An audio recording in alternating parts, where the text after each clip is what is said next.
Kailangan wala kayong takot. At handa kayong ibuwis ang inyong buhay para ipaglaban ang ating mundo sa mabigat na threat. Excuse me, Doc. Threat ho na gaya ng... Like mga terrorist mo ba, Doc? Mas mahigit pa doon. For example, aliens.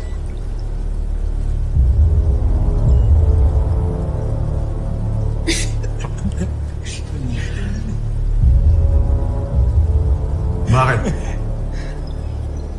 Akala niyo ba nagbibiro ako? Doc. Halimbawa man kung seryoso kayo.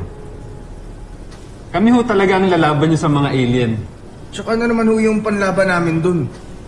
May isang armas at niyatago ang Camp Big Falcon. Nandiyan siya, sa loob ng chamber na yan.